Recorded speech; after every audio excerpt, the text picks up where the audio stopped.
जय मसीह की दोस्तों, मैं आज आपसे बात करना चाहता हूँ कि कैसे आप हार नहीं सकते। हम सब ऐसी परिस्थिति में होते हैं जब सब कुछ अपने विरुद्ध होता है। पता नहीं हम कैसे स्वस्थ होंगे, कैसे एक रिश्ता बहाल होगा, शायद कि हम कैसे एक लत से छुटकारा पाएंगे। स्वाभाविक तौर पर ये असंभव लगता है। इसे यूं ही स्वीकार कर लेना आसान है और ये सोचना मेरे जीवन का यही तकदीर है। पर दाऊद ने भजन संहिता 41 में कहा कि मेरा शत्रु जो मुझ पर जयवंत नहीं हो पाता प्रभु के अनुग्रह के कारण। जब आप परमेश्वर के अनुग्रह में चलते हैं, उनका आदर करते हुए, जानते हुए कि आप कौन हैं और किसके हैं, आपको हराया नहीं जा सकता। शायद आपको कोई टेम्परेरी सेटबैक आए, कोई निराशा, कोई अन्याय परिस्थिति पर यदि आप आगे बढ़ते रहें तो ये परमानेंट नहीं रहेगी। परमेश्वर के अनुग्रह का एक ही स्पर्श किसी भी परिस्थिति को पलट सकता है जिसका आप सामना कर रहे हैं, चाहे वो बहुत बड़ा लग रहा हो, ज़्यादा मजबूत, ज़्यादा शक्तिशाली, पर अंदर ही अंदर भयभीत ना हो। आपको ये जान लेना होगा कि आप पराजित नहीं हो सकते। सृष्टि के रचयिता ने अपना अनुग्रह आपके जीवन पर डाला है। यही यूसुफ ने किया। उसे एक के बाद एक बुरी ब्रेक्स मिली। उसके भाइयों ने उसे दगा दिया, उसे दास्ता में भेजा। उसने कई साल बंदी होकर गुजारे। ऐसा लगता था कि उसने अपनी ज़िंदगी तबाह कर ली है। यूसुफ कड़वाहट से भर सकता था और सोच सकता था प्रभु ये सही नहीं है। वो सिद्धांत समझता था। वो जानता था कि उसके जीवन में परमेश्वर के अनुग्रह के कारण वो शत्रु उसे पराजित नहीं कर सकते। वो अपना सर्वोत्तम निभाता रहा, परमेश्वर का आदर करता रहा। मैं उसे उस जेल से सुन सकता हूँ, प्रभु धन्यवाद, आपका अनुग्रह इसे पलट रहा है। धन्यवाद कि ये मेरा भाग्य नहीं है।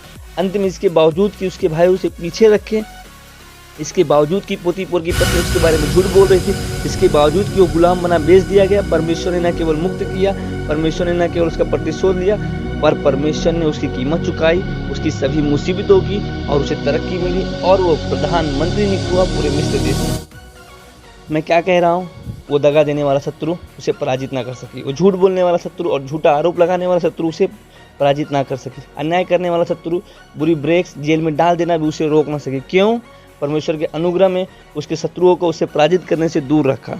अतीत में शायद आपको भी कठिनाइयाँ मिली हों, शायद आपको बुरी ब्रेक्स मिली हों। अच्छी खबर ये है कि खत्म हो चुका। अगर ये खत्म नहीं हुआ है तो परमेश्वर हमेशा अंत करते हैं, सब ठीक है। यदि सब ठीक नहीं है तो इसका मतलब है कि अंत नहीं है। आपने वो देखा ही नहीं जो परमेश्वर करने वाले हैं।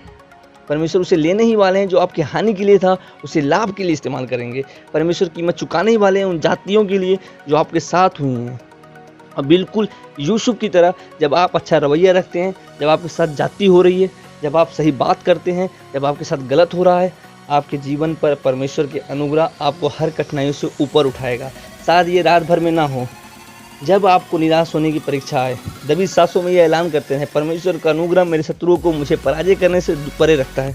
मैंने ये सीखा है, जितना ज़्यादा आप परमेश्वर के अनुग्रह की डींगे हाँकते हैं, उतना ही ज़्यादा आप अनुग्रह देखेंगे। अपने बच्चों को अक्सर सुना होगा कहते हुए कि मेरे डैड तुम्हारे डैड से ज़्यादा ताकतवर है, मेरे डैड तुम्हारे डैड से तेज भाग सकते हैं, मेरे डैड तुम्हारे डैड को पटक सकते हैं। इसी तरह हमें अपने स्वर्गीय पिता के बारे में कहना चाहिए। यही नेहम्याह ने किया। शास्त्र वचन में एक व्यक्ति, उसका एक सपना था यरूशलेम की दीवारें दोबारा बनाने का।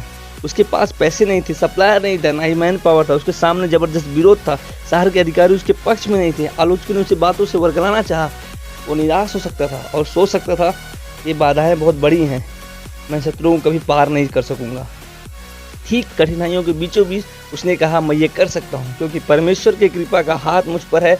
वो कह रहा था परमेश्वर का अनुग्रह रास्ता बना रहा है। बार बार उसने यही बयान दिया, परमेश्वर की कृपा का हाथ मुझे इसे पार करवाएगा। वो लगातार परमेश्वर की भलाई की बड़ाई मार रहा था। अंतिम में उसने न केवल दीवार बना डाली, पर उसने ये रिकॉर्ड टाइम में कर डाला। इसमें साल 2 साल लग सकते हैं, उसने बस 52 दिनों में कर डाला। हर सुबह उठिए और बाहर जाइए, ये जानते हो कि आपके पास एक छिपा हथियार है।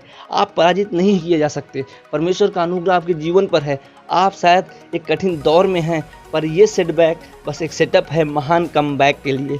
आप में से कुछ ये होते देखने वाले हैं। आप परमेश्वर को शत्रुओं को पराजित करते देखने वाले हैं। आप एक व्यसन से छूटने वाले हैं। आप एक रिश्ते को बहाल होते देखने वाले हैं।